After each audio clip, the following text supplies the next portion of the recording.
본선 토너먼트. 진짜 강자들만이 도달한 전장. 청우는 그 무대 위에서 처음으로 자신의 검을 정면으로 드러낸다. 그리고 그를 노려보는 한 시선. 첫뇌. 운명은 결국 둘을 마주보게 할 예정이다. 오늘의 이야기를 시작하겠습니다. 강호의 의리를 지키려면 구독과 좋아요는 필수. 밤이 완전히 내려앉은 무림맹 본부는 낮의 소란이 거짓말처럼 사라진 풍경을 하고 있었다. 연무장 위를 가득 메우던 함성도, 상인들의 고함도, 술기운이 섞인 웃음소리도 없었다. 대신 너무 조용해서 오히려 귀가 아플 지경인 침묵만이 연목과 누각, 회랑과 기와지붕 사이를 떠돌았다. 그러나 그 침묵은 평화에서 비롯된 것이 아니었다. 운검문의 제자가 독에 쓰러졌고 낙수문 제자가 기관에 걸려 피를 흘린 뒤로 이곳에 머무는 모든 문파는 본능적으로 밤을 경계하기 시작했다. 몇몇 문파는 아예 통행을 막고 제자들을 방 안에 가둔 채 숙직 인원만 교대로 세워 밤을 지키고 있었고, 늦게까지 회랑을 오가는 이들은 대부분 무림맹 경계병들이었다. 청운이 있는 외곽 별채 쪽으로 이어지는 길은 그나마 덜 붐비는 곳이었다. 무소속 소년 하나가 머무는 숙소에까지 굳이 눈을 돌릴 대문파는 거의 없었다. 이곳을 지나는 이들의 대부분은 단지 가까운 우물이나 변두리 화장실을 향해 걸음을 옮기는 잡무 담당 무인들이었다. 본선 첫 경기를 내일 앞둔 밤, 청우는 잠자리에서 쉽게 눈을 감지 못하고 있었다. 천장 너머로 새어나오는 바람 소리와 먼 곳에서 들려오는 발자국 소리가 자꾸만 귀를 건드렸다. 몇 번이고 눈을 감았다 떴다가를 반복하던 끝에 그는 결국 이불을 젖히고 몸을 일으켰다. 상자 하나를 곁에 두었다. 사부의 도복, 도포, 종남의 문양이 새겨진 낡은 천조각, 청명검. 그 상자는 이제 청운의 과거와 현재, 그리고 앞으로 걸어갈 길까지 모두 품고 있는 것이나 마찬가지였다. 바깥 공기를 조금 쐬고 싶다는 생각이 들자 그는 상자를 조심스럽게 들고 방을 나섰다. 밤 공기는 낮보다 훨씬 차가웠고 하늘에는 구름이 거의 없었다. 둥근 달이 본부 뒤편의 산등성이 위로 떠올라 은빛을 흘리고 있었다. 청우는 사람의 발길이 덜 닿는 곳을 향해 걸었다. 처음 이곳에 온 날 우연히 들렀던 작은 연못이 떠올랐다.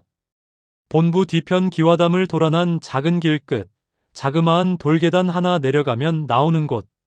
낮에는 새소리와 물소리가 적당히 섞인 평온한 장소였지만 이런 밤에는 어떨까 하는 생각이 들었다. 연못가에 이르자 달빛이 물 위에 길게 흩어져 있었다. 바람 한 줄기가 물결을 건드릴 때마다 빛이 잘게 부서졌다. 멀리서 들려오는 개구리 울음소리와 풀벌레 소리가 오히려 이곳이 아직 살아있는 공간이라는 것을 상기시켜주고 있었다. 청우는 연못 옆에 놓인 낡은 나무 벤치에 앉았다. 상자를 곁에 내려놓고 잠시 두 손을 무릎 위에 포개었다. 천천히 숨을 들이마셨다. 산골 오두막에서 수없이 반복했던 호흡이었다. 숨이 코를 지나 목으로, 가슴으로, 그리고 아랫배로 내려가는 길이 자연스러웠다. 내공은 여전히 깊지 않았지만 흐름만큼은 분명했다. 사부가 늘 말하던 것처럼 중요한 것은 깊이보다 끊기지 않는 흐름이었다. 사부의 목소리가 기억 속에서 다시 떠올랐다. 청우나 강호에 나가면 검날이 닿지 않는 곳에서부터 싸움이 시작된다. 눈앞에 보이는 칼보다 보이지 않는 것을 먼저 느껴야 산다. 청우는 천천히 눈을 감았다. 바람의 방향, 냄새, 풀벌레가 우는 간격, 멀리서 섞여 들어오는 사람의 소리, 기와를 스치는 바람의 마찰음, 회랑 바닥을 훑는 발걸음의 무게. 여러 가지 감각이 얇은 실처럼 그의 의식 주변을 떠다니다가 아주 조금씩 정리되기 시작했다. 그때 그 실들 중 하나가 부서졌다. 연못 반대편 갈대숲이 바람과 상관없는 타이밍에 미세하게 흔들렸다. 물결은 달빛을 조용히 머금고 있었고 주변의 나뭇가지는 그대로였는데 연못 저편 갈대들만이 잠깐 숨을 멈추었다. 다시 움직이는 것처럼 보였다. 청운의 눈썹이 아주 약하게 떨렸다. 아직 눈은 감은 채였다. 가슴께에서 내공이 승모근과 어깨로 천천히 번져 올라왔다. 숨을 들이마시는 폭을 조금 줄이고 내쉬는 시간을 조금 늘렸다. 긴장을 감추기 위한 것이 아니라 몸의 중심을 더 깊이 내리는 준비였다. 살기. 눈에 보이지 않지만 목덜미를 스치는 싸늘함. 산골에서 사부와 함께 살 때에도 몇 번 느껴본 적이 있었다. 밤중에 산 아래에서 올라오는 늑대와 멧돼지의 눈빛이 멀리서 번뜩일 때 사부는 늘 그 징조를 먼저 느끼고 청운을 집 안으로 들여보냈다. 지금 느껴지는 것은 짐승의 살기와는 달랐다. 짐승의 살기는 본능이었지만 이 살기는 의도였다. 청운은 눈을 떴다. 달빛이 연못 위를 환하게 비추고 있었다. 갈대숲은 겉으로 보기에는 고요했다. 하지만 그의 눈에 들어온 것은 달빛이 아니었고 갈대의 흔들림도 아니었다. 연못 표면에 비친 다른 그림자였다. 자신의 실루엣 뒤 갈대와 나무 그림자 사이에 어울리지 않는 찢어진 선 하나가 숨어 있었다. 그것은 바람과 상관없이 미묘하게 떨리고 있었고 그 떨림은 아래에서 위로 올라오는 것이 아니라 위에서 아래로 내려오는 것이었다. 청우는 상자 위에 올려져 있던 손을 천천히 치웠다. 청명검의 손잡이에 손가락을 올렸다. 아직 뽑지는 않았다. 그 순간 연못 반대편에서 금속이 바람을 가르는 소리가 들렸다. 귀가 아닌 피부가 먼저 느낀 소리였다. 청운의 상체가 반박자 먼저 움직였다. 머리를 기울이고 어깨를 돌리고 허리를 비틀었다. 어두운 밤을 가르며 단검 하나가 날아와 그가 방금까지 머리를 기대고 있던 벤치 등받이를 깊게 파고들었다. 목 뒤쪽을 겨냥한 각도였다. 벚나무 껍질이 튀며 벤치 한쪽이 휘어졌다. 덜컥거리는 소리가 더 늦게 귀에 도달했다. 청우는 자리에서 벌떡 일어나지 않았다. 급하게 움직이는 것은 오히려 목표를 키우는 것이다. 그는 상자의 뚜껑을 발로 밀어 닫고 천천히 벤치에서 몸을 떼어 연못과 흙바닥으로 내려섰다. 두 번째 기척이 갈대숲의 다른 방향에서 피어났다. 이번에는 위가 아니라 거의 바닥과 같은 높이였다. 누군가 나무둥치를 타고 낮게 미끄러지듯 이동하고 있었다. 청우는 숨을 고르며 천천히 고개를 돌렸다. 연못 위로 비친 달빛은 여전히 고요했지만 물결 사이를 지나가는 그림자들이 하나둘 늘어나고 있었다. 벤치 뒤, 갈대숲 옆, 돌담 근처. 세 방향. 3명. 발자국 소리는 들리지 않았다. 호흡도 들리지 않았다. 그러나 살기는 분명히 세 갈래였다. 청우는 생각보다 빠르게 결론을 내렸다. 암기다. 독살 사건 때 회자되던 동문파의 냄새와는 다르지만 기체를 감추는 법, 바닥을 타고 도는 살기의 느낌, 그리고 조금 전 벤치에 박힌 단검의 형태. 날은 길지 않았지만 복부와 목, 심장과 같은 급소를 겨냥할 때 최적화된 길이와 형태였다. 광범위하게 베어내는 것이 목적이 아니라 정확히 찔러 넣는 데에 최적화된 무기였다. 청우는 검집을 허리에 고정시킨 뒤 아주 느리게 한 걸음 앞으로 나아갔다. 발바닥에 닿는 흙의 촉감이 또렷했다. 그 촉감 위에 내공이 살짝 얹혔다. 그가 발을 내디딜 때마다 발 뒤꿈치부터 발가락까지의 무게 이동이 정확히 이어졌다. 사부가 수백 번을 반복시켰던 발걸음이었다. 검법보다 먼저 배워야 할 것은 걷는 법이다. 발끝이 흔들리는 자는 검끝도 언젠가 흔들린다.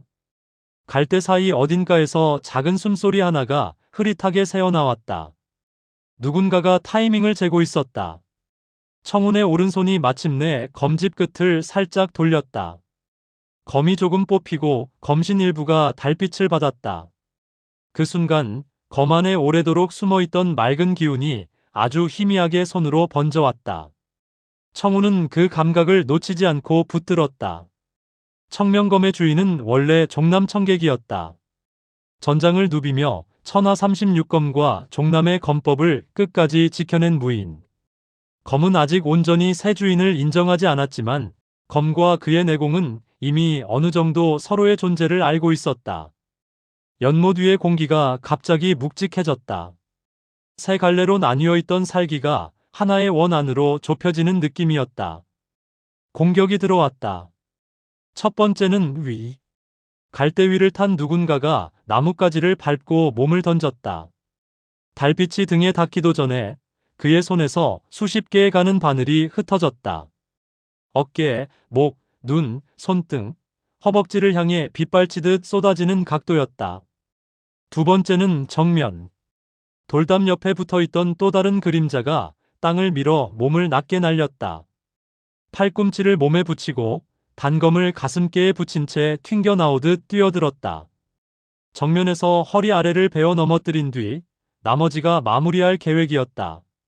세 번째는 아래. 연못과 물가 바로 옆 돌 하나가 아주 미세하게 움직였다. 물속에서 올라온 기척이었다.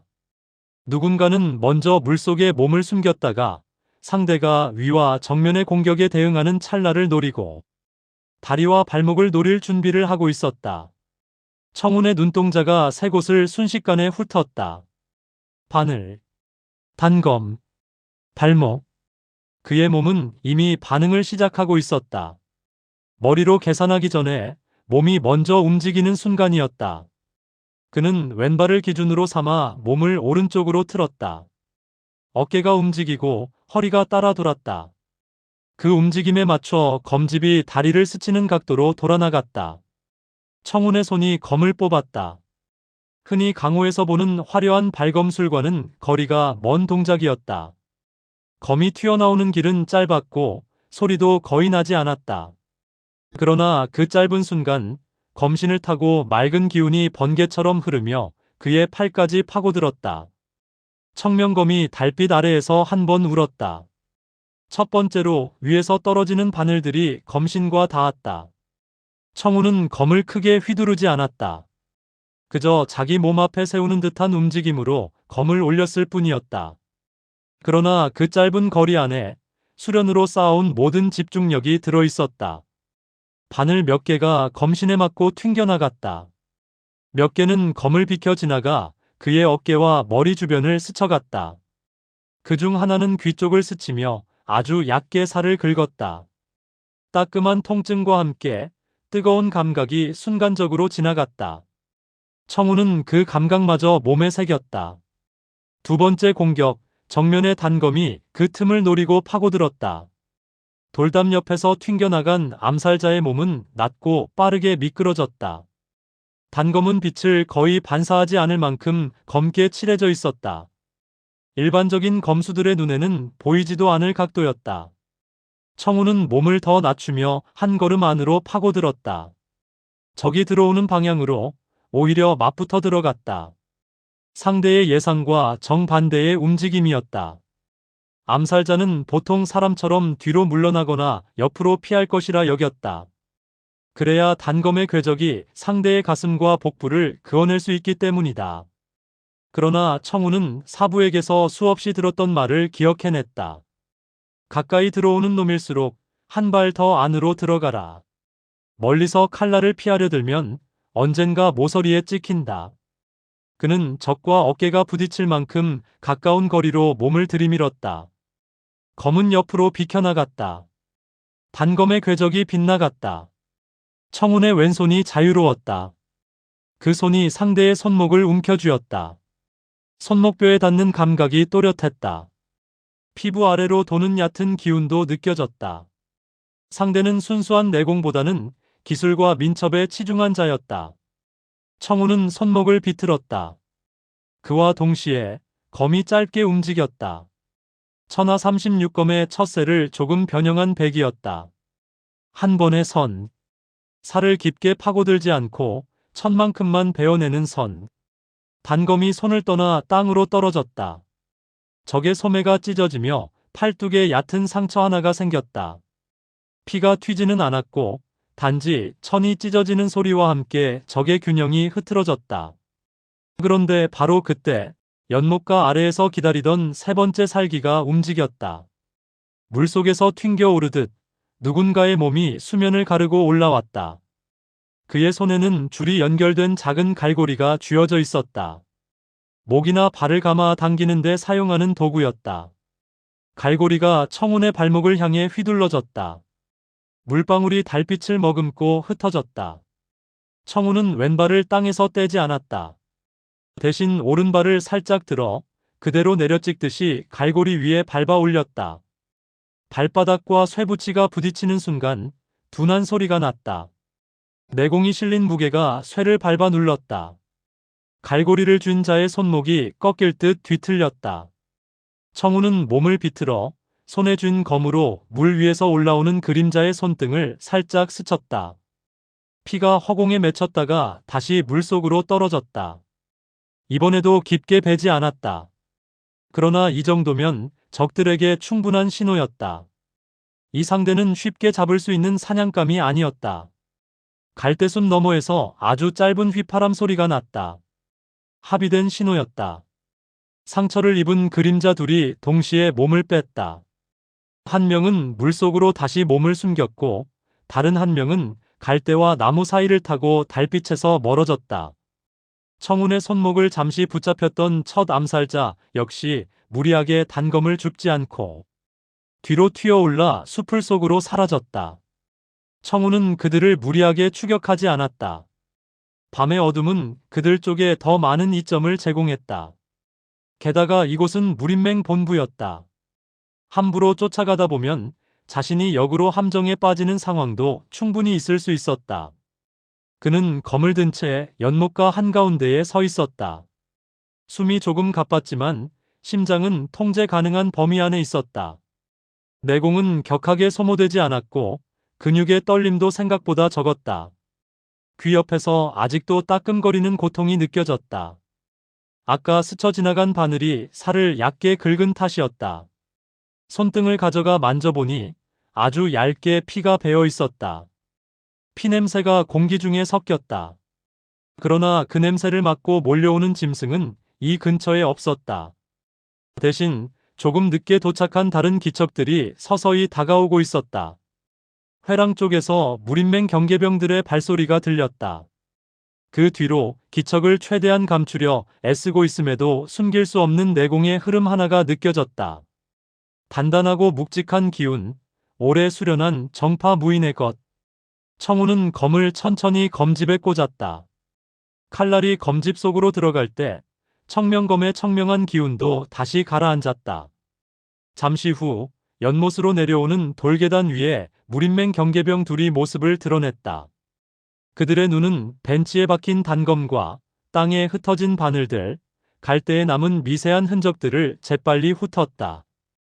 연못 위쪽, 어둠에 가려져 잘 보이지 않는 누각의 그림자 안쪽에는 또 다른 시선 하나가 있었다. 종남파의 장문인 청상진이었다. 그는 잠을 청하지 않고 오늘 밤 내내 본부의 기운을 지켜보고 있었다. 독살과 기관 사건이 이어진 뒤로 그는 강호의 물살이 평소보다 더 거칠게 요동치고 있음을 알고 있었다. 방 안에서 듣는 보고보다 직접 보는 눈으로 확인하고 싶었다. 연못 쪽에서 살기가 피어오르는 순간 그는 이미 그 방향을 향해 시선을 돌리고 있었다. 이제 그 살기가 가라앉은 자리에 서 있는 것은 이름 없는 무소속 소년이었다. 허름한 도포를 걸친 채 검을 막 검집에 넣고 있는 소년. 청상진의 눈동자가 아주 조금 흔들렸다. 몸의 중심이 무너지지 않았다. 숨은 조금 거칠었지만 패닉에 빠지지 않았다. 검을 쥔 손의 흔들림이 크지 않았다. 주위에 떨어져 있는 흔적들도 모두 얕았다. 깊게 베지 않은 상처, 빼앗지도 쫓지도 않은 거리. 종남에서 길러내는 검의 방식과 닮아 있었다. 필요 이상의 피를 흘리지 않고 필요 이상의 추격을 하지 않는 것. 청상진은 눈을 감았다가 떠 연못가에서 상황을 정리하는 경계병들을 조용히 묵도하듯 내려다보았다. 청우는 경계병들의 질문에 길게 대답하지 않았다. 그저 연못가에 앉아있다가 공격을 받았고 검을 들고 막아냈을 뿐이라고 짧게 설명했다. 어느 문파의 짓인지는 모르겠다는 말도 덧붙였다. 그것은 거짓이 아니었다. 암기를 쓰는 문파는 여럿 있었고 그들이 남긴 것이라고 해서 누구라 단정 지을 근거는 없었다. 경계병들이 흩어진 뒤 청우는 다시 연못을 향해 돌아섰다. 달빛은 여전히 물 위를 비추고 있었고 갈대숲은 다시 평온을 되찾은 듯 보였다. 그러나 청운의 눈에는 그 풍경이 더 이상 예전처럼 보이지 않았다. 이제 그에게 강호의 밤은 언제든 살기가 피어오를 수 있는 자리였다. 검을 쥐고 눈을 감더라도 마음 한켠에서는 늘 누군가의 그림자를 감지해야 하는 곳. 그는 상자에 손을 올렸다. 사부의 도포와 도복, 종남의 문양, 그리고 청명검이 그 안에 있었다. 사부가 마지막으로 남긴 말이 다시 떠올랐다. 살아라. 무인으로 그리고 사람으로. 청우는 아주 느리게 숨을 들이마셨다가 내쉬었다. 방으로 돌아가는 발걸음은 오히려 낮보다 더 단단했다. 오늘 밤 그는 강호가 어떤 얼굴을 하고 있는지 조금 더 깊이 알게 되었다. 검으로만 겨루는 대회가 아니라 그림자와 음모, 살기와 공포가 뒤섞인 전장이라는 것을. 그러나 그 속에서도 그가 지켜야 할 선이 있었다. 필요 이상으로 베지 않고 필요 이상으로 죽이지 않는 것. 검을 쥐는 자의 마음을 흐리지 않는 것. 그것이 사부가 보여주었던 종남의 검이었다. 연못 위로 비친 달빛은 천천히 기울고 있었다. 강호의 밤은 아직 끝나지 않았고 암살자의 그림자는 다시 어딘가에서 몸을 숨기고 있을 것이다. 하지만 적어도 오늘 밤 연못가에서 시작된 싸움은 검을 쥔 한 소년의 승리로 끝난 셈이었다. 해가 떠오르기도 전 무린맹 본부의 위쪽 하늘은 옅은 청색과 회색이 섞인 흐릿한 색으로 번져 있었다. 밤새 내려앉았던 안개는 아직 자취를 지우지 못한 채 회랑과 기와지붕 사이를 뿌옇게 채우고 있었고 연못 주변의 돌란간과 나무 기둥들은 마치 물속에 잠긴 그림자처럼 희미한 윤광만을 드러내고 있었다. 연못가에서는 얼마 전까지 사람의 살기와 암기의 쇠비린내가 얇게 떠다니고 있었다. 지금은 대부분 거쳐나갔지만 오랜 세월 물을 닦아온 무인이라면 그 자리에 한 번쯤 서 있기만 해도 목덜미가 저릿해지는 잔향을 느낄 수 있을 정도였다. 종남파 장문인 청상진은 바로 그 자리에 서 있었다. 그의 머리칼과 수염에는 세월이 흰빛을 내려두었지만 허리와 어깨는 여전히 반듯했다. 눈빛은 고요했으나 눈가에 새겨진 깊은 주름과 입술 주위의 근육이 아주 미세하게 굳어있는 것이 보였다. 그는 한동안 아무 말도 하지 않고 연못과 그 주변을 훑어보았다. 벤치 등받이를 깊게 파고든 단검, 흙바닥에 흩어진 가는 바늘 몇 개, 갈대숲 아래쪽에 남아있는 미세한 발자국들. 물가의 돌 위에는 물에 젖어 반쯤 지워진 신발 자국 하나가 어렴풋이 남아있었다. 밤에는 더 짙었겠지. 그의 가슴 속에서 낮게 탄식이 일어났다. 청상진은 눈을 감고 어젯밤 무린맹 경계병이 가져온 보고를 떠올렸다. 밤중 연못 주변에서 감지된 이상, 기척, 무언가가 부딪히는 둔탁한 소리, 뒤이어 감지된 살기, 검이 한 번 뽑히는 기척, 그리고 곧 가라앉은 기운.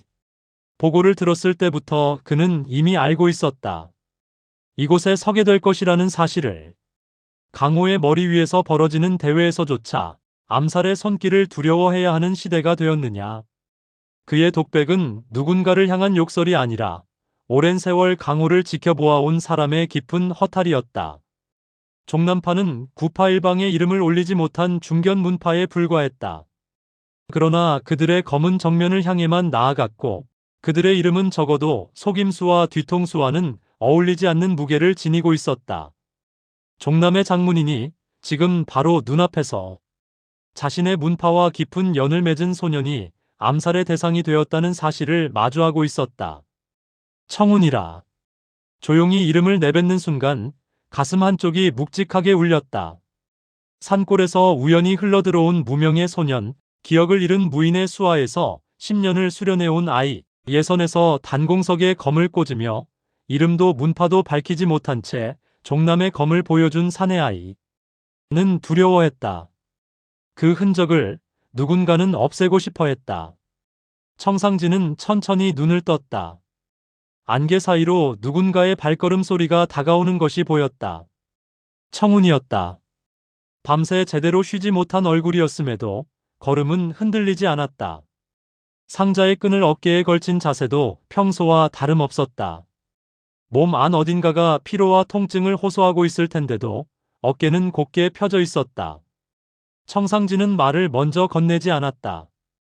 청운이 연못 가까이까지 와서 멈춰 서고 조용히 허리를 숙여 인사할 때까지 그의 눈빛과 숨결을 가만히 살폈다.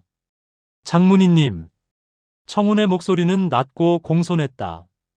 이곳이 무림맹 본부라는 사실, 자신과 마주 선 이가 종남의 장문인이라는 사실을 잊지 않는 태도였다. 보고는 다 받았다. 청상진의 목소리는 여전히 온화했지만 음조 깊은 곳에 담긴 분노는 숨길 수 없었다. 밤에 연못 근처에서 휴식을 취하다가 3명의 암살자를 상대했다지. 네. 청우는 거짓없이 고개를 끄덕였다. 적의 정체는 끝까지 드러나지 않았습니다. 얼굴도 가리고 있었고 무공 역시 여러 문파의 것을 얕게 섞은 듯 했습니다. 그는 잠시 숨을 골랐다. 사건을 보고하는 목소리에는 감정을 섞지 않으려 했다. 살아남았다는 안도도 노려졌다는 분노도 아직은 한쪽으로 젖혀두어야 했다. 암기를 썼습니다. 바늘과 단검, 줄이 달린 갈고리를 사용했습니다. 독은 쓰지 않은 듯합니다. 냄새도 상처의 느낌도 그러했습니다.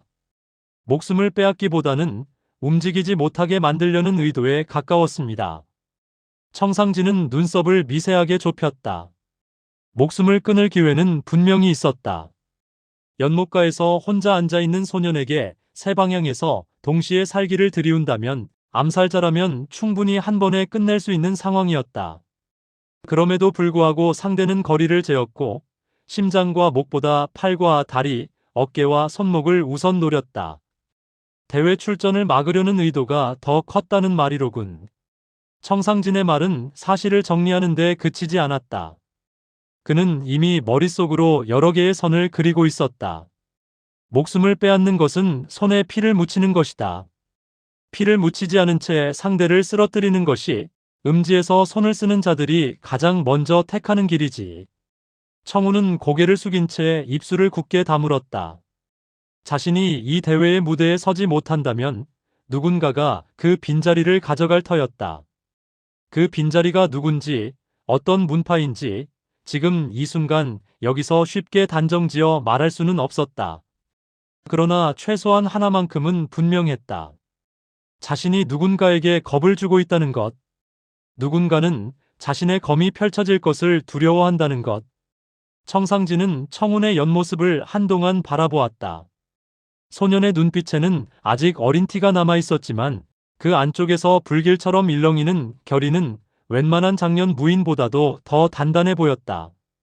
상처는 크게 다치지는 않았습니다. 어깨와 귀를 스친 정도입니다. 독성도 없는 것 같습니다.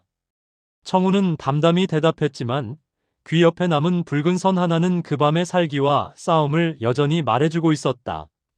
청상진은 손을 들어 그 부위를 잠시 바라보았다. 손가락이 닿지는 않았지만 눈빛만으로 그 상처를 훑어보았다.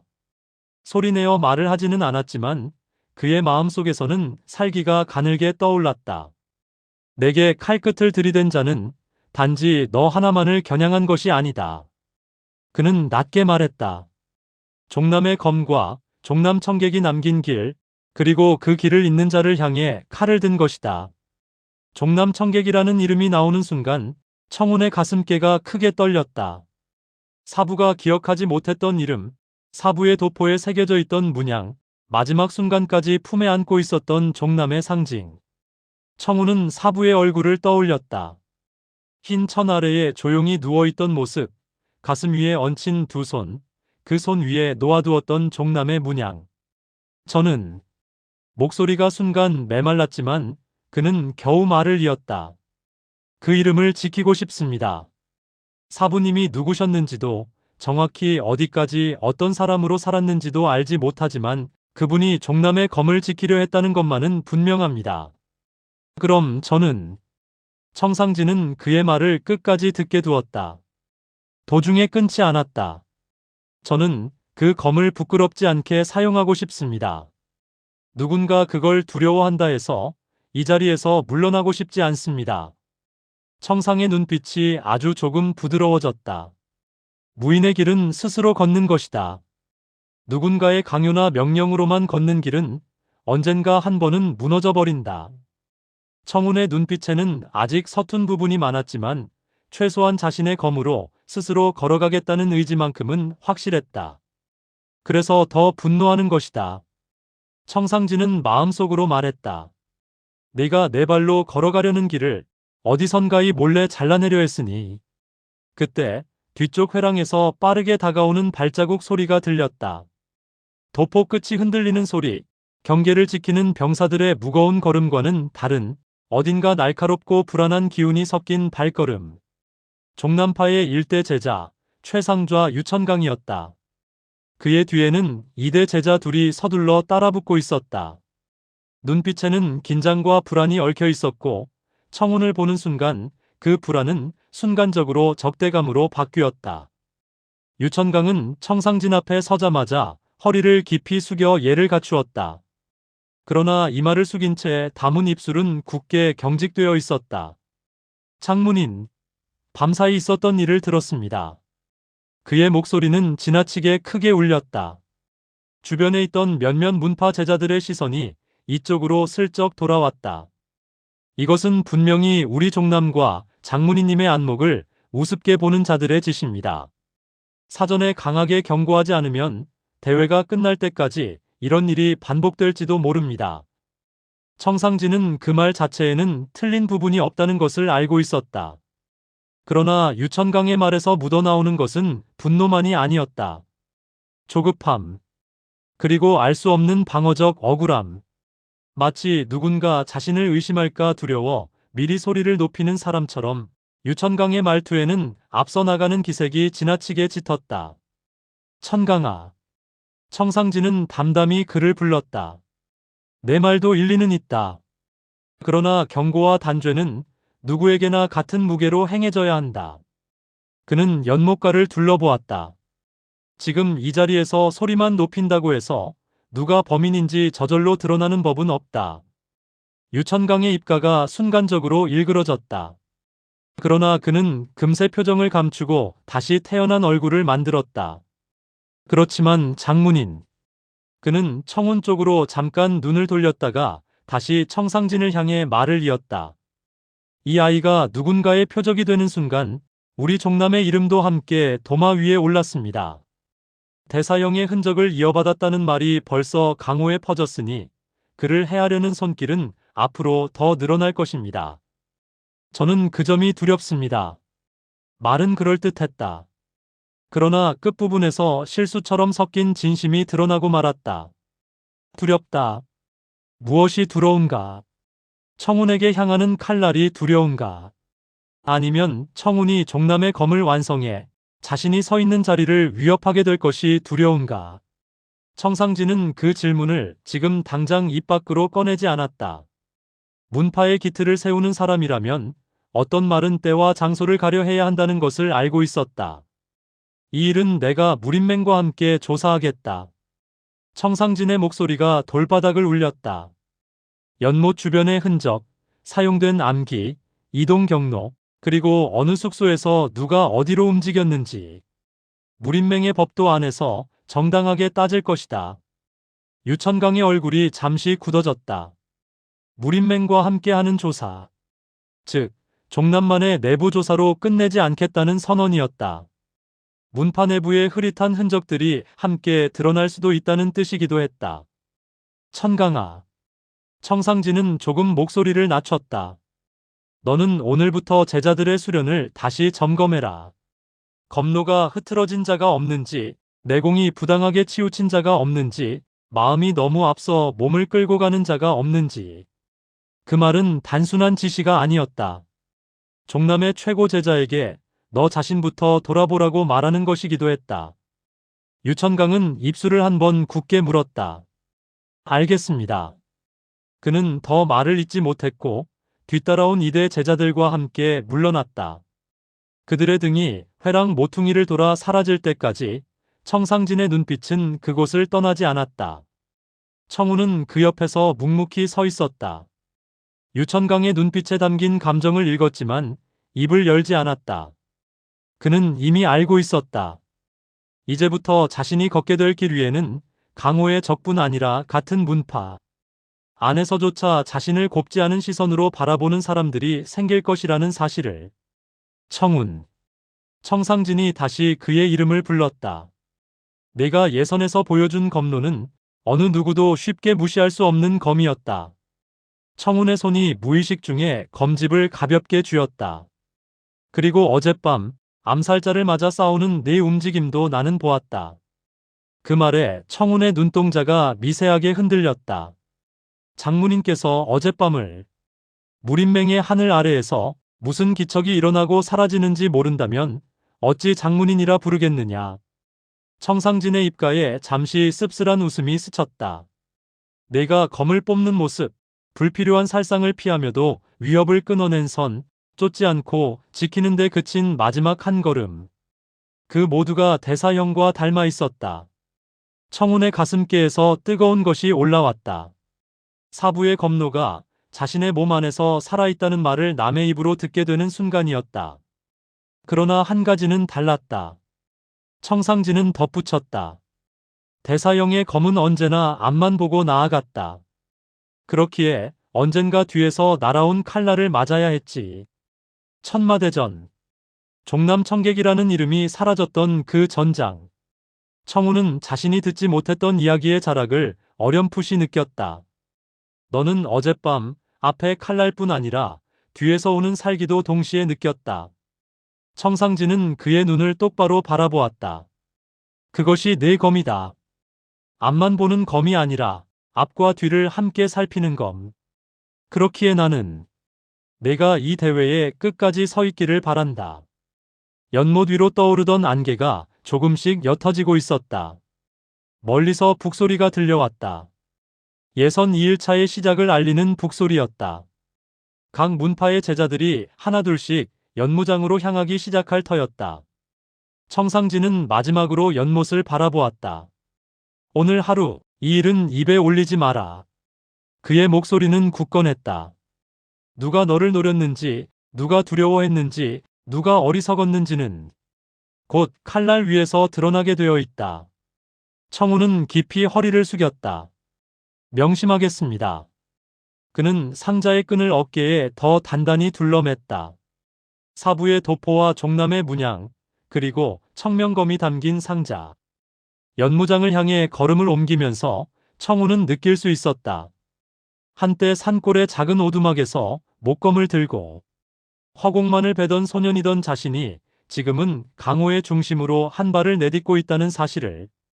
그리고 그 한 걸음 뒤에는 무덤에 묻힌 사부와 멀리서 지켜보는 장문인, 질투와 두려움을 감추지 못한 선배 제자들, 그리고 아직 얼굴도 모르는 수많은 적들이 조용히 그림자를 들이우고 있다는 것을. 연무장 쪽 하늘은 이미 밝아지고 있었다. 북소리와 함께 사람들의 함성이 조금씩 섞여들고 있었다. 청우는 마지막으로 한번 어젯밤 검을 휘둘렀던 연못가를 돌아보았다. 검을 쥔 손이 저릿했다. 그러나 그 저림은 두려움이 아니라 몸이 다음 싸움을 준비하고 있다는 신호였다. 오늘 그는 다시 검을 들 것이다. 누군가가 두려워했던 그 검으로. 무림맹 본부의 중심 연무장은 아직 해가 완전히 떠오르지 않았는데도 이미 뜨거웠다. 밤새 식어있던 모래바닥 위로 새벽의 냉기가 스며들어 있었지만 그 위를 덮고 있는 것은 차가움이 아니라 수백 명의 숨결이 만들어낸 묵직한 열기였다. 긴 밤 동안 쌓인 피로와 긴장, 기대와 두려움이 모래 사이사이로 스며들어 연무장 전체를 하나의 거대한 생명체처럼 숨쉬게 하고 있었다. 연무장 둘레를 빼곡히 둘러싼 관람석엔 각 문파의 깃발이 걸려 있었다. 정파 문파의 깃발은 해가 떠오르기도 전에 이미 정연하게 나부꼈고, 사파 문파의 깃발은 색채부터가 날카롭게 주변과 대비되었다. 어느 깃발은 흰색 바탕에 검은 글씨로 의자를 내걸었고, 어느 깃발은 붉은 용, 검은 해골, 피로 물든 단검을 상징으로 삼고 있었다. 바람이 불 때마다 그 깃발들이 한꺼번에 펄럭였고, 그때마다 연무장 위로 온갖 기운이 뒤섞여 올라갔다. 어제 예선에서 남겨진 검은과 파인 자국들이 곳곳에 남아 있었다. 어디는 내공이 폭발해 바닥이 움푹 꺼져 있었고, 어디는 강한 검기가 스쳐 지나가 모래가 유리처럼 굳어 있었다. 몇몇 자리는 피가 튄 흔적이 아직 완전히 지워지지 않아 희미한 색으로 남아 있었다. 예선이 죽고 사는 판은 아니었다지만 무공을 겨루는 자리에서 피가 흐르는 건 당연한 일이었다. 그 모든 흔적 사이에 오늘의 첫 시합을 앞둔 무인들이 서 있었다. 정파의 제자들은 깨끗한 도복을 갖춰 입고 차분한 표정을 지으려 애썼고, 사파의 무인들은 여유로운 미소를 띠면서도 언제라도 칼을 뽑을 수 있을 듯한 긴장을 품고 있었다. 중림 문파와 약소 문파의 제자들은 서로의 눈을 피해 기척을 숨기기에 바빴다. 그들도 알고 있었다. 오늘 이 자리에서 누군가는 강호의 앞길을 열어젖히겠지만 누군가는 이 무대에서 끝을 맞이하리라는 것을. 그 가운데 연무장 중앙 가까이에 청운이 서 있었다. 그는 발밑의 모래를 천천히 밟아보았다. 발바닥을 타고 올라오는 차가운 감촉이 선명했다. 모래는 산골의 흙과 달랐다. 산골의 흙은 조용히 발을 받아주는 땅이었지만 이곳의 모래는 밟는 이의 마음까지 함께 받아 적는 듯했다. 조금만 마음이 흔들리면 발밑 모래가 위험하게 쏠리는 느낌이 났고, 마음을 가라앉히면 모래도 조용히 자리를 잡았다. 사부님이 말하셨지. 검을 쥔 자의 마음은 땅이 알고 하늘이 안다고. 청우는 천천히 숨을 들이마셨다. 새벽 공기는 서늘했다. 그러나 그 서늘함 뒤편에는 눈에 보이지 않는 열기가 숨어 있었다. 각 문파에서 흘러나오는 기세와 살기, 탐욕과 야망이 얇은 안개처럼 공기 중에 떠다니고 있었다. 처음 맡아보는 냄새였지만 낯설지는 않았다. 사부가 수없이 이야기해주던 강호의 공기가 바로 이런 것일 터였다. 청우는 눈을 감았다가 천천히 떴다. 시선이 자연스럽게 하늘을 향했다. 산등성이 넘어 아직 모습을 완전히 드러내지 않은 태양이 하늘을 옅은 붉은색으로 물들이고 있었다. 그 빛이 연무장의 모래와 돌기둥에 스며들어 마치 전장 전체를 피비린내 나는 적색으로 칠하는 듯했다. 오늘부터가 진짜 시작이다. 청우는 검집 위에 손을 올렸다. 손끝이 닿자 청명검의 차가운 금속감이 느껴졌다. 그러나 그 안쪽에서는 알 수 없는 따스함이 은은하게 흘렀다. 어젯밤 암살자의 칼날을 베어낼 때 잠시 드러났던 청명한 기운. 마치 깊은 산속에서 들려오는 물소리처럼 맑고도 시원한 기운이 검 안에서 흐르고 있었다. 검은 아무 말도 하지 않았다. 하지만 청우는 알 수 있었다. 이 검이 이 순간을 함께 바라보고 있다는 것을. 사부의 목소리가 귓가에서 되살아났다. 살아라. 무인으로 그리고 사람으로. 그는 그 말을 떠올릴 때마다 가슴 한가운데가 묵직해졌다. 사부는 자신이 누구인지 끝까지 기억하지 못했지만 그 말만큼은 명확했다. 삶을 버리고 검을 쥐는 자가 아니라 삶을 지키기 위해 검을 쥔 자가 되라는 뜻이었다. 청우는 그 말을 마음속에 새기며 주위를 돌아보았다. 곳곳에서 자신을 향한 시선들이 느껴졌다. 예선에서 단공석을 베어낸 소년, 이름 없는 산골 출신, 종남파의 무인을 사부로 모셨다는 자. 소문은 이미 연무장 안을 돌아다니고 있었다. 저 아이가 청운인가? 그래, 예선에서 단공석을 베었다더군. 얼굴은 아직 어리지만 눈빛이 흔들리지 않아. 저런 아이가 종남의 기세를 이을까? 청성파의 천례와 겨루면 볼만하겠군. 수군거림이 이리저리 번져나갔다. 그러나 그 모든 말보다 더 묵직하게 느껴지는 것은 단 하나의 시선이었다. 청성파의 천례. 그는 관람석보다는 다소 낮은 본선 진출자들이 대기하는 구역의 한쪽에 서 있었다. 하늘천에 번개뢰를 쓰는 이름답게 그의 기운은 고요한 하늘을 가르는 번개처럼 선명했다. 검을 쥔 손은 느슨해 보였으나 언제라도 번개처럼 튀어나갈 수 있을 것 같은 긴장이 숨겨져 있었다. 천뢰의 눈이 청운을 향해 고정되어 있었다. 그 눈빛에는 경멸도 없었고 얕잡아 보는 기색도 없었다. 마치 산 정상에서 처음으로 자신과 비슷한 높이까지 올라온 자를 발견한 등산객처럼 반가움과 경계심이 섞인 독특한 빛을 띠고 있었다. 저 사람도 싸우기를 원하는구나. 청우는 그 시선을 애써 외면하지 않았다. 이 대회가 끝날 때쯤 둘은 반드시 서로의 검끝을 마주하게 될 것이다. 피하지 못할 운명이라면 지금부터 익숙해지는 편이 나았다.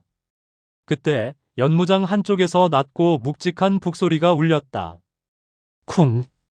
거대한 북을 때리는 소리 한 번에 연무장 안의 웅성거림이 뚝 끊겼다. 돌기둥에 매달린 무림맹의 깃발이 북소리의 진동을 타고 약하게 흔들렸다. 모래바닥 위에서 날아오르던 먼지도 잠시 가라앉았다. 무림맹 집행관들이 줄지어 걸어 나왔다. 그들의 걸음은 일정했고 동작마다 긴 세월 쌓인 내공이 느껴졌다. 가장 앞에 선 집행관이 연무장 중앙에 서서 가슴 앞에서 두 주먹을 맞부딪혀 경례했다. 지금부터. 그의 목소리가 연무장을 울렸다. 천하십 검대회 본선 토너먼트를 시작한다. 웅성거리던 기운이 다시 한번 요동쳤다. 관람석의 무인들이 허리를 곧게 세웠고 본선에 진출한 제자들은 각자 무기를 고쳐쥐었다. 집행관은 허리춤에 두루마리를 펼쳤다. 하얀 종이 위에 검은 글씨가 가지런히 적혀 있었다. 본선의 규칙은 단 하나. 그는 잠시 말을 멈추고 주변을 천천히 둘러보았다. 검과 무공으로 상대를 제압하되 죽이지 말 것. 짧은 정적이 흘렀다. 그러나 그 정적은 오래가지 않았다. 단 집행관의 목소리가 조금 더 낮아졌다. 검을 든 자가 자신의 삶을 책임지는 것은 강호의 도리. 전투 중 목숨이 끊어지더라도 무림맹은 어떠한 책임도 지지 않는다. 말이 끝나자 곳곳에서 억눌린 숨소리와 낮은 탄식이 흘러나왔다. 역시 그렇군. 본선이니만큼 죽을 수도 있어야지. 약한 문파는 여기서 걸러지는 거야. 정파의 어른들은 표정을 드러내지 않았지만 눈빛은 조금 더 단단해졌다. 사파의 무인들은 입꼬리를 올리며 흥미로운 장난감이라도 손에 넣은 것처럼 웃었다. 약소문파의 문주들은 잠시 고개를 숙이며 제자들의 안위를 걱정하는 듯한 그림자를 얼굴에 드리웠다. 상석에서 조용히 자리를 지키고 있던 종남파 장문인 청상진은 미동조차 하지 않았다. 그는 언제나처럼 곧게 허리를 세운 채 오로지 연무장 중앙의 청운만을 바라보고 있었다. 청운아, 오늘은 네 검이 강호 앞에 처음 모습을 드러내는 날이다. 청상진은 마음속으로 그렇게 중얼거렸다. 그의 눈빛에는 문파를 이끌어온 세월의 무게와 잊혀져 가던 종남의 이름에 다시 빛을 더하고자 하는 절실함이 함께 담겨 있었다. 집행관이 두루마리를 조금 더 펼치자 오늘 본선 첫 경기의 이름이 선명하게 드러났다. 제일시합 종남파 제자 청운 나구문 제자 장태호. 청운은 그 글자를 천천히 읽었다. 나구문이라. 나구문은 평소에는 순박한 외공 문파로 알려져 있었다. 강한 체술과 괴력으로 승부하지만 큰 야망은 드러내지 않는 문파. 그러나 어젯밤 본선 진출자와 문파 대표들이 모였던 자리에서 일어난 독살 시도 이후로 나구문은 더 이상 그저 평범한 외공 문파로만 보이지 않았다. 그들의 구역 근처에서 흘러나온 미세한 살기와 찌든 도끼, 문주가 흘려보낸 의미심장한 눈빛이 청운의 기억 속에서 선명했다. 우연이라고 보기엔 너무 기묘하다. 청운은 가볍게 숨을 고르고 연무장 반대편을 바라보았다. 그곳에서 장태호가 걸어나오고 있었다. 장태호는 덩치부터 남달랐다. 두꺼운 기둥처럼 굳은 팔과 넓은 어깨, 발걸음 하나마다 모래가 묵직하게 꺼졌다.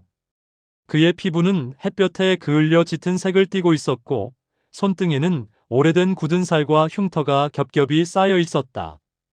외공으로 몸을 다진 자만이 가질 수 있는 몸이었다.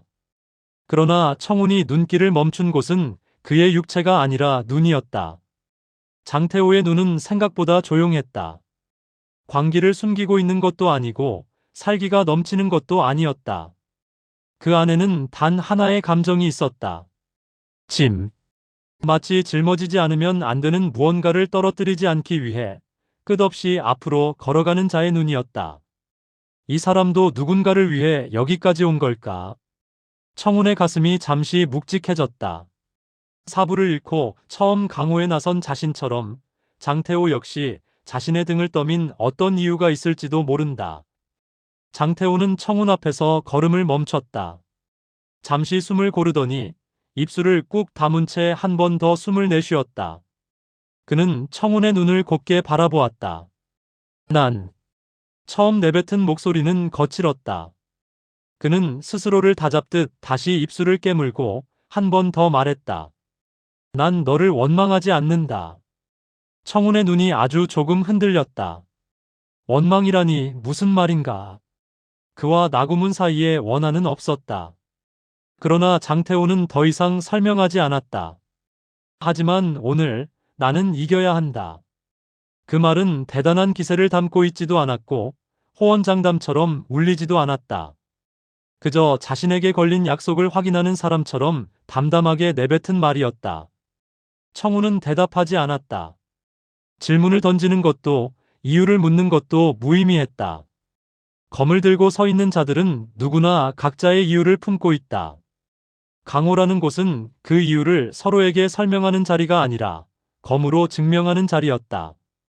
그는 천천히 자세를 고쳐 잡았다. 발을 어깨 너비로 벌리고 무릎을 살짝 구부렸다. 종남의 기본 검로, 가장 단순하지만 가장 깊은 뿌리를 가진 자세였다. 연무장 여기저기에서 숨소리가 끊겼다. 사람들은 본능적으로 알았다. 지금 이 순간이 오늘 첫 피가 튈지도 모르는 찰나라는 것을. 천뢰 역시 눈을 가늘게 떴다. 그는 팔짱을 낀 채 청운의 발끝과 손끝을 번갈아 살폈다. 청운의 자세는 화려하지 않았다. 오히려 너무 밋밋해 보일 정도로 단순했다. 그러나 그 단순함 속에 숨은 밀도는 검을 오래 잡아온 자만이 느낄 수 있는 것이었다. 북이 다시 한번 울렸다. 쿵! 무림맹 집행관의 목소리가 연무장을 가르며 떨어졌다.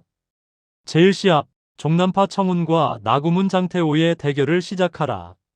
그 말과 동시에 장태호가 땅을 박찼다. 그의 거대한 몸이 믿기지 않을 만큼 빠르게 튀어나갔다. 모래가 폭발하듯 뒤로 튀었고 연무장 바닥에 움푹 팬 자국이 남았다. 외공으로 단련된 양팔에서 피어오르는 기운이 그의 주먹으로 모여들었다. 그 주먹은 단순한 힘이 아니었다. 수천 번에 걸친 타격, 수만 번에 반복된 수련이 만들어낸 체술의 무게였다. 청우는 뒤로 물러서지 않았다. 발바닥은 그대로 모래 위를 누르듯 밟고 있었고 상체는 미세하게 기울어진 채 장태호의 움직임을 바라보고 있었다. 우직하게, 곧게, 흔들리지 말아라. 사부의 말이 다시 한번 청운의 가슴에 박혔다. 그의 검집이 천천히 그러나 단호하게 열렸다. 청명검이 검집 속에서 미세하게 떨렸다. 봉인을 완전히 풀지는 않았지만 주인의 기세에 호응하듯 청명한 기운이 검신을 따라 올라왔다. 맑은 물이 돌 위를 흘러내리듯 차갑고도 시원한 기운이 손목에서 팔을 타고 가슴께까지 스며들었다. 그 기운은 사부의 마지막 가르침과 종남의 깊은 숨결이 뒤섞인 것이었다. 청운의 시선이 장태호의 주먹을 향해 곱게 뻗었다. 그는 이제 생각을 멈추고 오직 한 가지에만 집중했다. 첫 배기. 종남의 단순한 일섬이자 모든 검로의 시작이 되는 한 칼. 그리고 다음 순간 연무장 중앙에서 본선 토너먼트의 첫 충돌이 폭발했다. 청운의 시야에서 모든 것이 한순간 느려지는 듯했다. 장태호의 돌덩이 같은 주먹이 정면에서 밀려들어왔고 그 주먹을 향해 청운의 검이 곧게 뻗어나갔다. 종남의 기본 일섬, 가장 단순한 배기. 그러나 그 단순함 안에 10년 동안 다져온 걸음과 기세, 사부의 가르침이 함께 실려 있었다. 검과 주먹이 맞닿는 순간 쇳덩이가 부딪히는 듯한 진동이 팔을 타고 전신으로 퍼져나갔다. 장태호의 외공은 상상 이상으로 거칠고 압도적이었다. 흙길에서 돌을 치는 것이 아니라 산에서 굴러떨어진 바위를 온몸으로 받아내는 느낌이었다. 청우는 그 충격이 검을 통해 어깨와 등줄기로 전해지는 것을 느꼈다. 순간적으로 숨이 막히는 듯 했지만 그는 발을 물리지 않았다. 발 아래의 모래가 깊게 파였다. 발끝은 모래 속으로 더 깊이 파고들며 몸의 중심을 가라앉혔다. 종남의 걸음은 화려한 보법이 아니었다. 다만 버티고 지탱하고 결코 물러서지 않는 걸음. 청운의 몸이 그 걸음을 기억하고 있었다. 장태호는 처음으로 자신의 힘이 그대로 막힌 것을 느꼈다. 외공으로 몸을 다져온 자에게 힘이 막힌다는 것은 단순한 충격이 아니라 자신의 존재가 부정당하는 감각에 가까웠다. 그러나 그는 그 감정을 억누르며 다시 힘을 끌어올렸다. 두 번째 주먹이 첫 번째보다 더 깊은 궤도를 그리며 내려찍혔다. 이번에는 힘뿐 아니라 온몸의 무게를 실어 가하는 일격이었다. 청우는 검을 옆으로 약간 비틀어 그 기세를 살짝 흘렸다. 정면으로 다시 맞서면 힘의 대결에서 밀릴 수 있다는 것을 알고 있었다. 그러나 물러나지도 않았다. 검끝은 장태호의 손목 부근을 스치듯 지나갔다. 깊이 베지 않았지만 그 궤도는 장태호의 중심을 흔들어 놓기에 충분했다. 짧은 상처에서 피가 맺혔다.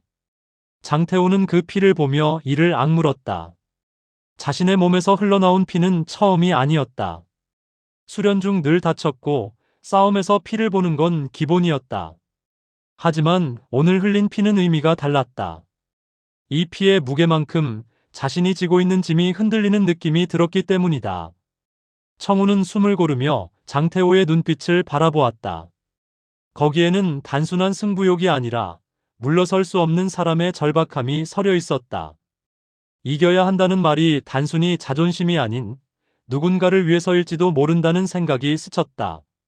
하지만 그 생각에 오래 머무를 수는 없었다. 지금은 싸움의 한가운데였고 도장 위에서 상대의 인생을 헤아리는 것은 사치에 가까웠다.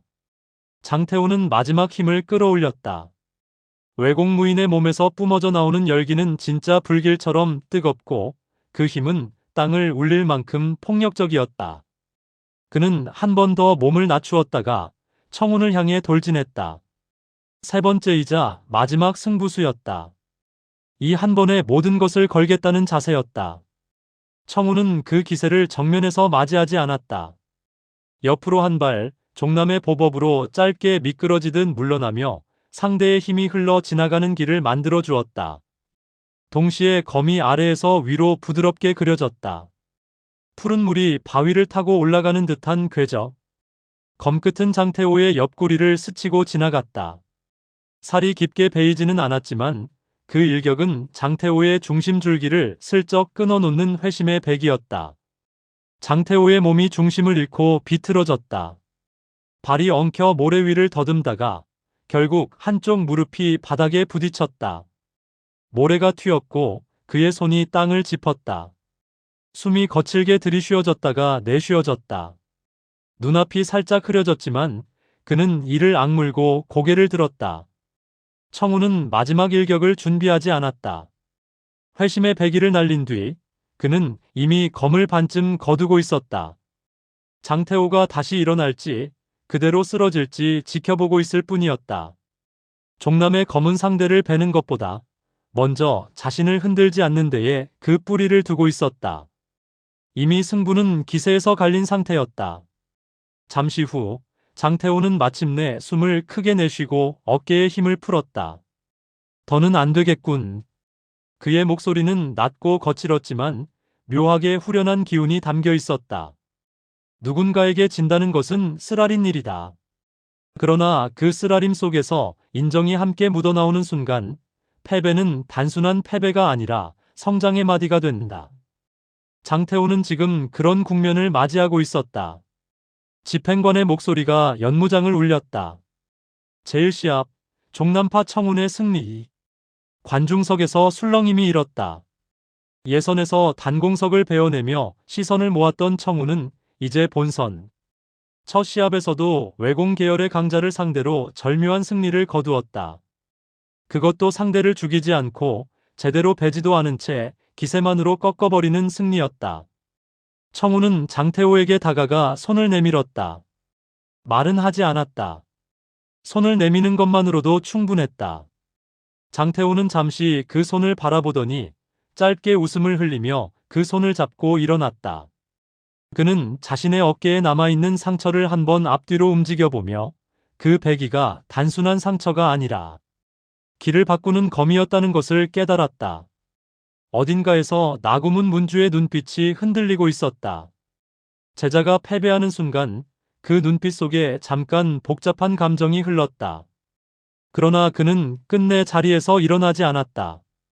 패배는 이미 받아들여야 할 현실이었고 강호에서는 승리뿐 아니라 패배도 삼켜야 문파가 남는다.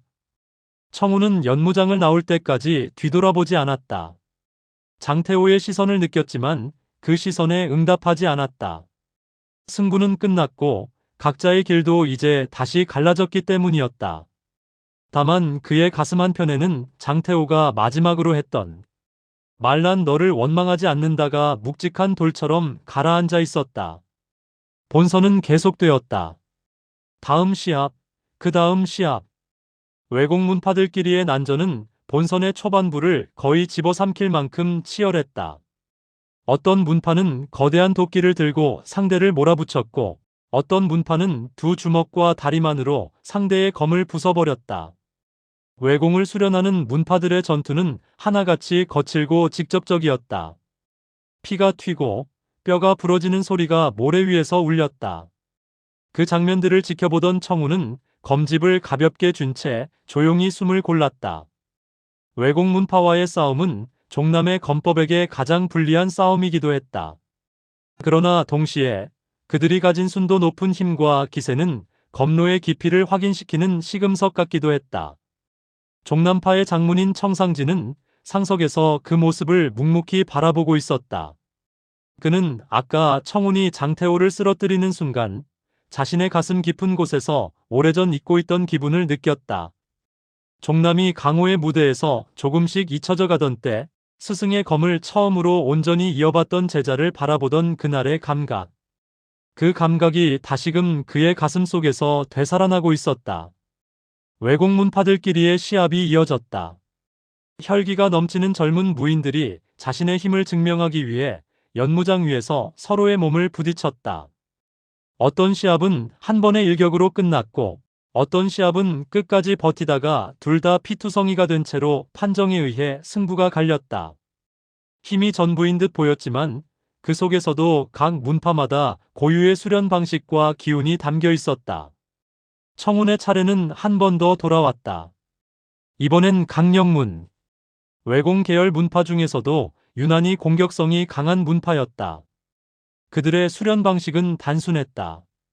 더 많이 맞고, 더 많이 부수고, 더 많이 버티는 것. 그 과정에서 몸은 강철처럼 굳어지고 단련된 육체는 어느 순간 내공과 뒤섞여 힘 그 자체가 된다. 집행관이 두루마리를 펼치며 선언했다. 제7경기 종남파 청운과 강령문의 비광. 강령문의 제자들 사이에서 하나의 그림자가 일어섰다. 비광이라 불리는 청년이었다. 그의 덩치는 장태호 못지않게 크고 몸 전체에 굳은 살이 빽빽했다. 그러나 그를 한 번 더 보게 만드는 것은 몸이 아니라 눈빛이었다. 눈동자는 짙은 그림자를 품고 있었고 웃고 있지 않음에도 이상하게 불안한 기운이 도는 눈이었다. 청운이 연무장으로 나섰을 때 비광은 이미 중앙에 서 있었다. 두 주먹을 가볍게 쥐었다 펴기를 반복하면서 몸의 긴장을 풀고 있었고 발을 바닥에 2번, 3번 찍어가며 자신의 중심을 확인하고 있었다. 마치 몸 안의 짐승이 언제 튀어나올지 스스로도 모르는 자처럼 그는 억지로 숨을 고르고 있었다. 청운은 일정한 걸음으로 연무장 중앙까지 걸어 들어갔다. 발걸음마다 모래가 조금씩 눌리며 자리를 잡았다. 주변의 소리들은 점점 멀어지고 오직 눈앞의 상대와 발 아래의 땅, 손에 쥔 것만이 선명해졌다. 북이 다시 한번 울렸다. 연무장 위의 공기가 가벼운 진동을 일으키며 흔들렸다.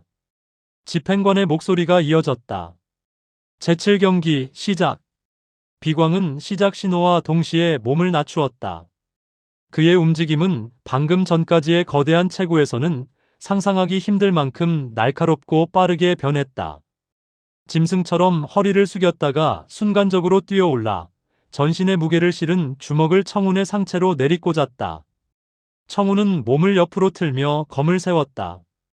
검 끝이 주먹과 마주 닿기 전 비광의 팔에서 뿜어져 나오는 외공의 기운이 먼저 그의 피부를 때렸다. 어깨 관절까지 전달되는 충격은 장태호의 외공과는 또 다른 방향성을 가지고 있었다. 장태호의 힘이 단단한 바위의 무게 같은 것이라면 비광의 힘은 폭발 직전의 용암처럼 끓어오르는 힘이었다. 검과 주먹이 스치는 순간 불꽃 같은 마찰음이 났다. 청우는 검을 단단히 쥐고 버텼다. 팔이 잠시 저릿해졌지만 발은 제자리를 지켰다. 우직한 종남의 걸음이 그를 받쳐주었다. 비광은 얼굴을 찌푸리며 한 번 숨을 몰아 쉬더니 연속해서 공격을 퍼부었다. 한 번의 일격은 바닥을 깨뜨리고 두 번째 일격은 상대의 팔을 부러뜨릴 기세였다. 그의 팔과 다리는 각각 하나의 무기였고 몸 전체는 움직이는 망치 같았다. 모래가 튀고 바닥이 움푹 파였다. 청우는 모든 공격을 피하려 들지 않았다. 그는 몸의 각도를 조금씩 틀며 검을 이용해 기세를 흘리고 필요한 때에는 내공을 실어 정면으로 맞받았다. 몸에 닿는 충격이 가슴께까지 밀려올 때마다 종남의 내공이 자연스럽게 흩어져 그 충격을 분산시켰다. 사부와 함께 한 산골에서의 수련이 모두 그 안에 녹아 있었다. 주변의 관중들이 서서히 술렁이기 시작했다. 누군가는 종남의 검법이 예전과 다르다 말했고 누군가는 저런 검이라면 외공이라도 뚫을 수 있다 중얼거렸다. 천례는 팔짱을 끼고 그 광경을 끝까지 지켜보았다. 청운의 보법, 호흡, 내공의 흐름이 모두 그의 눈에 차곡차곡 새겨지고 있었다. 비광의 숨이 점점 거칠어졌다. 외공은 폭발적인 힘을 가능하게 해주지만 그 힘을 유지할 수 있는 시간은 길지 않다. 그는 자신의 한계를 잘 알고 있었다. 그렇기에 더욱 한 방에 집착했다. 그 한 방으로 상대를 쓰러뜨리지 못하면 그 다음은 자신이 무너지는 차례가 될 것이라는 것을, 마지막이라는 것을 직감한 듯 비광의 기운이 한순간 더 거칠어졌다. 발을 크게 앞으로 내디디며 온몸을 회전시켜 상체 전체로 청운을 덮쳐왔다. 주먹인지 팔꿈치인지 어깨인지 구분하기 어려운 돌진이었다. 그냥 몸 전체가 무기였다. 청우는 숨을 길게 들이쉬었다가 내쉬었다. 그 순간 그의 가슴께에서 무언가가 조용히 깨어나는 듯한 감각이 번졌다. 청명검의 검신이 아주 미미하게 떨렸다. 주인의 내공과 기세가 하나의 결을 이루는 그 순간 검은 더 이상 무쇠가 아니라 의지와 기운을 실은 도구가 된다. 그는 몸을 한치도 물리지 않았다. 오히려 반발 앞으로 내디디며 검을 가슴께에서부터 곧게 끌어올렸다. 일섬이었다. 종남의 가장 기본적인 일섬. 그러나 그 일섬 안에는 사부와 함께 보낸 시간을 관통해 온 수련의 궤적이 담겨 있었다. 검끝에서 맑은 청기의 기운이 피어올랐다.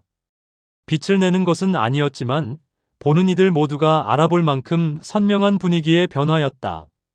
마치 안개 낀 산속에서 갑자기 바람이 불어 구름이 걷히는 순간처럼 주변 공기가 가볍게 정리되는 느낌. 검과 비광의 몸이 교차했다. 느껴지는 감각은 단 하나였다. 부러뜨리는 것이 아니라 흐르는 것. 힘을 정면에서 꺾어버리는 것이 아니라 방향을 살짝 바꾸어 스스로 무너지게 만드는 검로였다.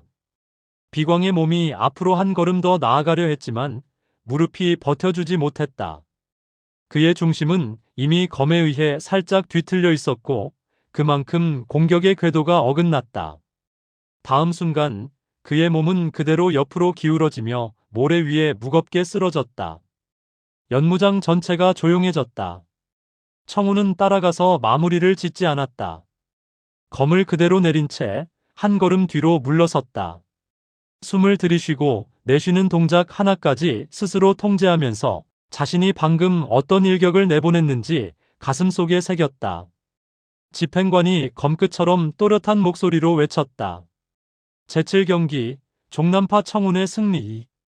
왜곡문파와의 난전 속에서 종남의 검은 그렇게 조용히 그러나 분명하게 자신의 자리를 만들어 가고 있었다. 그리고 그 모습을 지켜보던 천뢰의 눈빛이 서서히 뜨거워지고 있었다. 언젠가 다가올 결전의 순간 구름의 검과 번개의 검이 서로를 겨눌 그날을 향해 무대는 조금씩 그러나 틀림없이 준비되고 있었다.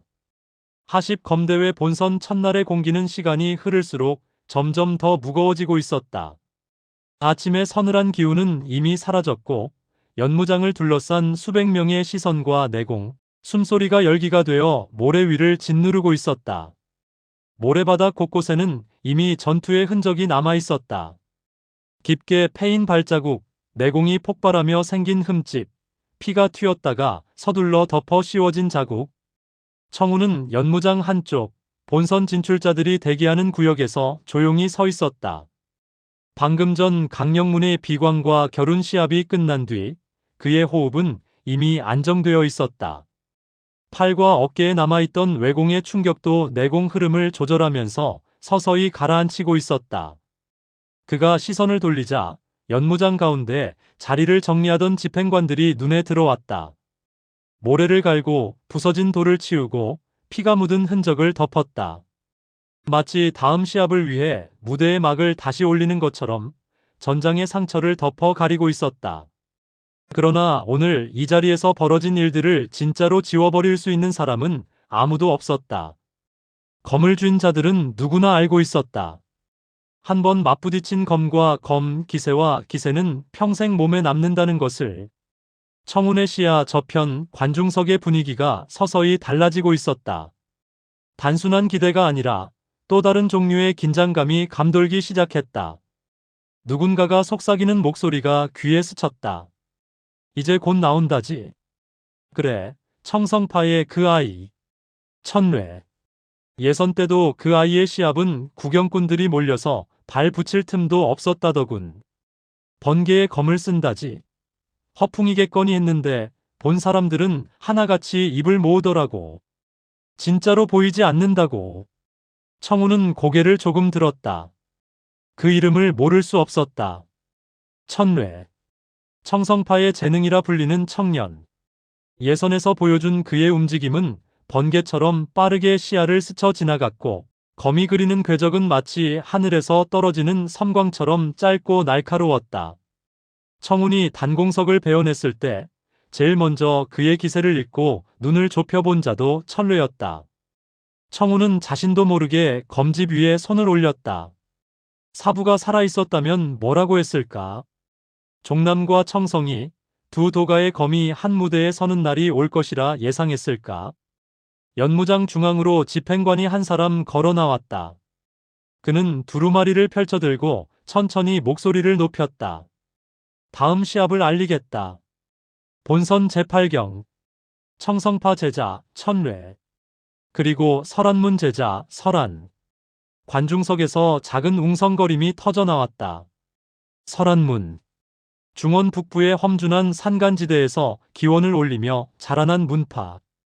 찬 기운을 품은 내공으로 검을 얼려 쓰는 냉기 검법이 특징이라 했다.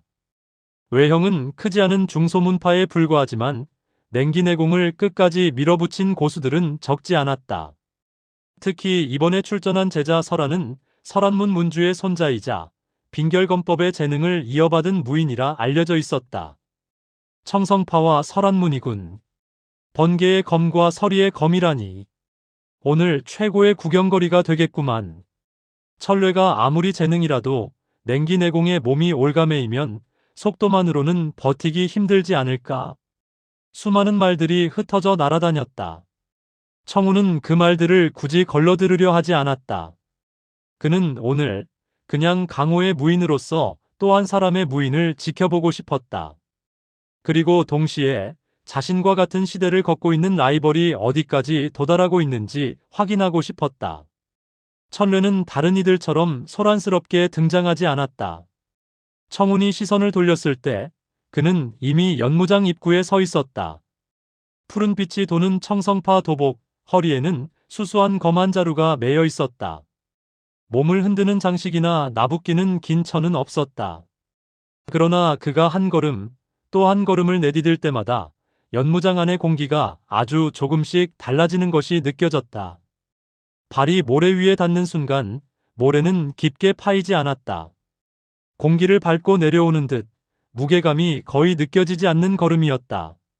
하지만 그 가벼움은 허공을 떠다니는 부유함이 아니라 언제든 방향을 바꾸고 언제든 폭발할 수 있는 긴장감이 깃든 가벼움이었다. 경공이 아니라 저 아이 본래의 걸음이겠지. 청우는 그렇게 생각했다. 사부가 살아있었다면 뭐라고 평했을까? 저건 이미 자신이 원하는 경지를 한번 본 자의 걸음이다라고 했을지도 몰랐다. 반대편에서 설안이 천천히 걸어 나왔다. 하얀 도포, 옅은 푸른 무늬, 그리고 손에는 서리가 내린 듯한 은빛 장검. 그가 숨을 내쉴 때마다 숨결이 희미한 안개가 되어 흩어졌다. 냉기 내공을 오래 수련한 자들에게서만 나타나는 현상이었다. 설아는 천례를 향해 고개를 들어 바라보았다. 그의 눈은 차갑고 고요했다. 청성파의 천례. 그가 입을 열었다. 목소리마저 서리가 낀 듯 차분하고 낮았다. 내 이름은 자주 들었다. 번개처럼 빠른 검을 쓴다고. 천례는 별다른 표정 변화 없이 그 말을 들었다. 그의 눈동자는 깊었지만 불안이나 동요는 보이지 않았다. 그쪽 이름도 들었습니다. 천례가 말했다. 설안문에서 빙결검법을 가장 깨끗하게 이어받은 제자라고. 그렇다면 서로 미리 인사할 필요는 없겠군. 설아는 검을 천천히 뽑아들었다. 검신을 타고 흐르는 푸른 내공이 서리처럼 응결했다. 우리는 검으로 이야기하면 될 테니. 천례는 그 말을 듣고 가볍게 호흡을 고르며 검집 위에 손을 올렸다. 그 순간 청우는 그의 옆모습에서 묘한 변화를 느꼈다. 예선에서 처음 보았던 천례의 눈빛은 재능을 자각한 젊은 호랑이의 그것이었다. 자신의 힘을 믿고 다른 이들 위해 서는 것을 당연하게 여기는 눈빛. 하지만 지금 그 눈동자 안에는 묵직한 무게가 하나 더 자리 잡고 있었다. 강해져야 한다. 이기고 싶다.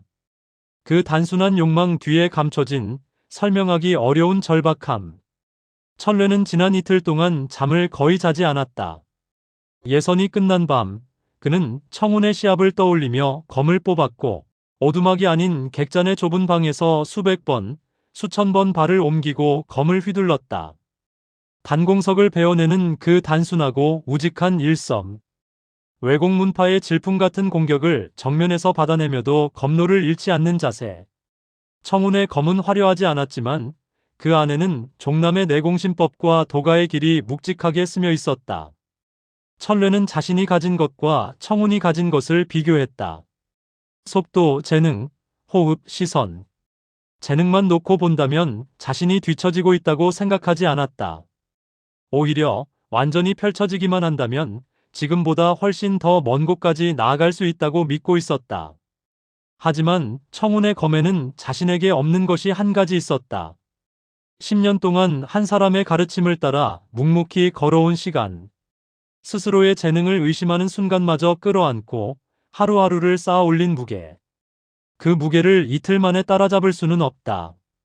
그러나 천례는 자신에게 주어진 시간이 길지 않다는 것도 알고 있었다. 청성파의 장로들과 문주, 후계자들을 바라보는 수많은 시선. 천례라는 이름이 류자리에 오르기 위해서는 이 대회에서 확실한 자취를 남겨야 했다. 단지 결승에 오르는 것이 아니라 강호에 천례라는 이름 석자를 또렷이 박아 넣어야 했다. 집행관의 손이 올라갔다. 연무장 위에 짧은 정적이 내려앉았다. 본선 제8경. 청성파 천례, 설안문 설안. 시작. 그 말이 끝나기도 전에 모래바닥 위에서 섬광이 튀었다. 천례의 몸이 눈앞에서 흐려지더니 사라졌다. 청운조차 눈으로 따라가기 벅찰 만큼 빠른 움직임이었다. 그러나 그것은 무작정 빠르기만 한 움직임이 아니었다. 발이 닿는 지점마다 중심은 단단히 잡혀 있었다. 몸이 흔들리지 않았고 경공의 가벼움 속에서도 검을 쥔 손은 한 번도 허공을 헛짚지 않았다. 설아는 사라진 천뢰를 찾기 위해 눈을 감지 않았다. 오히려 시야를 넓혔다. 자신의 몸을 중심으로 사방을 감싸듯 내공을 펼쳤다. 차갑고 고요한 수면 위로 작은 돌이 떨어질 때 일어나는 파문처럼 그의 기운이 주변의 온도를 조금씩 바꾸었다. 그리고 정면이 아닌 오른쪽 뒤편으로 검을 날렸다.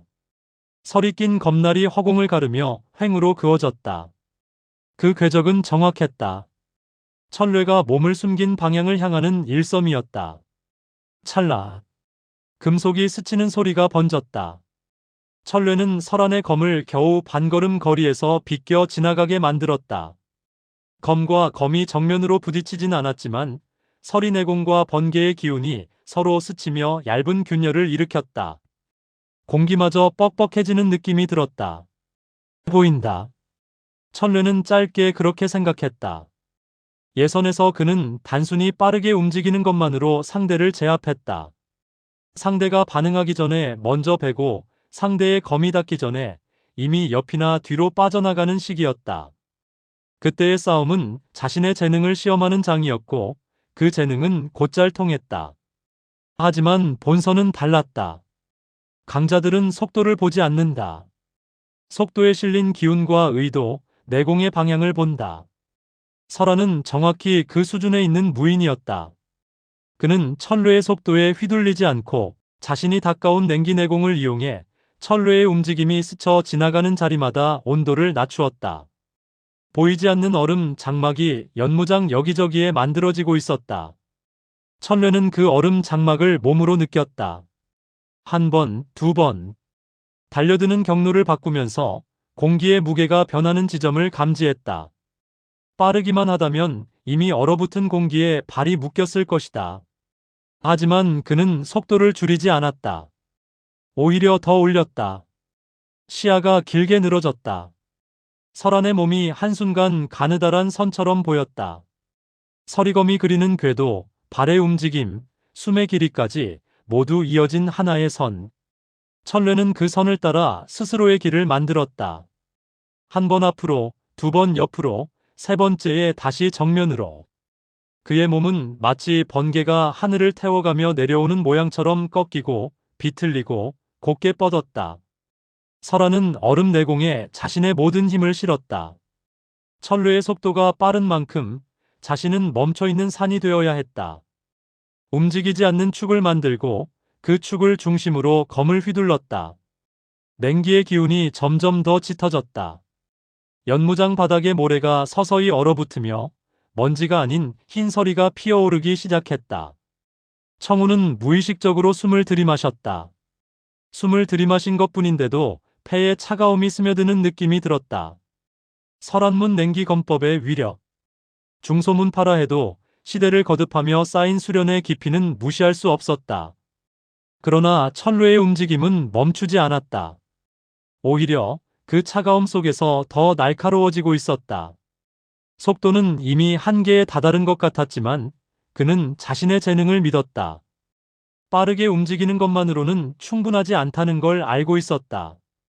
그 빠름에 의미를 부여해야 했다. 재능만으로는 청운을 넘을 수 없다. 그 사실을 깨달은 순간부터 천뢰의 검은 달라지기 시작했다. 그의 발이 바닥을 가볍게 두 번 찍었다. 몸이 반원을 그리며 설안의 왼편으로 빠져나갔다. 설안의 검이 뒤늦게 그쪽으로 휘둘러졌지만 이미 천뢰는 그 지점을 떠난 뒤였다. 이어서 세 번째 발걸음이 연무장 중앙에 찍혔다. 그 순간 천뢰의 몸이 사라지듯 솟구쳤다. 위에서 아래로 내려오는 번개는 피하기 힘들다. 천뢰는 자신의 재능을 가장 잔혹한 방식으로 활용했다. 공중에서 몸을 반바퀴 돌리며 떨어지는 순간 검을 아래로 내리그었다. 설아는 차갑게 숨을 몰아쉬며 검을 치켜들었다. 위에서 내려오는 일격을 받아내기 위해 자신의 내공을 최대한 끌어올렸다. 설이 검기와 번개 검기가 허공에서 부딪혔다. 한순간 눈부신 섬광과 함께 귓속 깊은 곳이 울릴 정도의 소리가 터졌다. 청우는 눈을 가늘게 뜨며 그 충돌을 지켜보았다.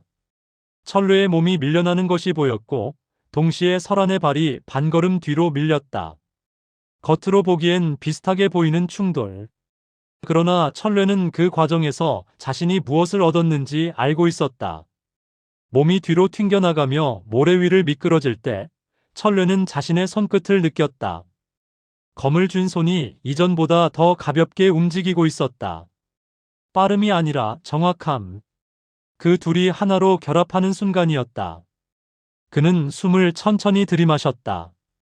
귀에 들리는 것은 관중들의 웅성거림이 아니라 자신의 심장 소리뿐이었다. 내공이 경맥을 따라 흐르며 가슴께로 모였고 다시 팔로, 손으로, 검으로 흘러갔다. 철뢰는 그 기운을 억지로 조절하지 않았다. 다만 흐려지지 않도록 지켜보았다.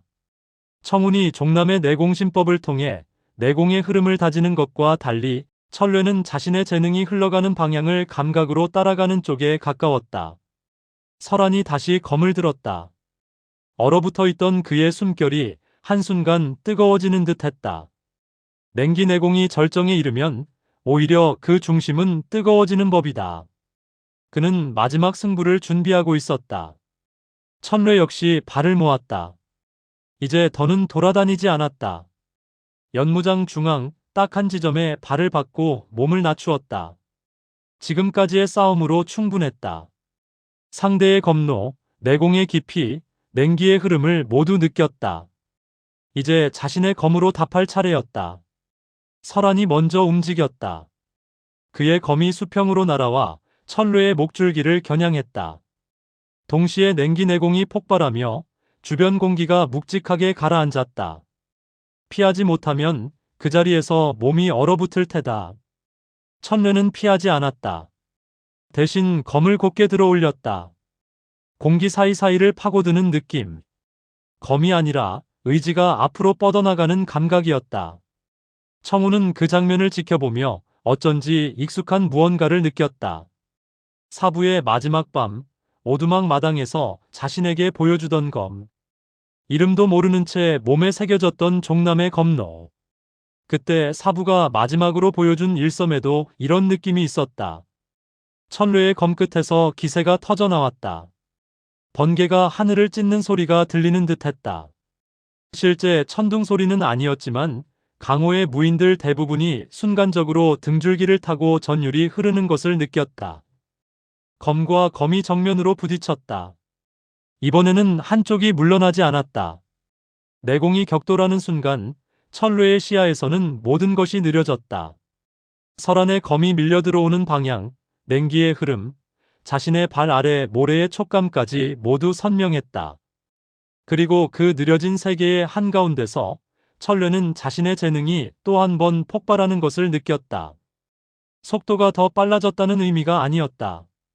그저 자신이 움직이는 모든 순간이 당연한 일처럼 느껴졌다. 재능이 몸을 끌고 다니는 것이 아니라 자신이 재능을 끌고 가는 느낌. 설안의 검이 순간 조금 흔들렸다. 그 아주 작은 흔들림을 철뢰는 놓치지 않았다. 검을 옆으로 비틀어 냉기를 흘리고 동시에 발을 반발 앞으로 내디뎠다. 그 한 발이 승부를 갈랐다. 설이 검기가 허공으로 튀어 올라가며 흩어졌다. 설안의 손에서 힘이 빠져나갔다. 검이 손에서 미끄러지지는 않았지만 팔 전체가 저릿해지며 제어력을 잃었다.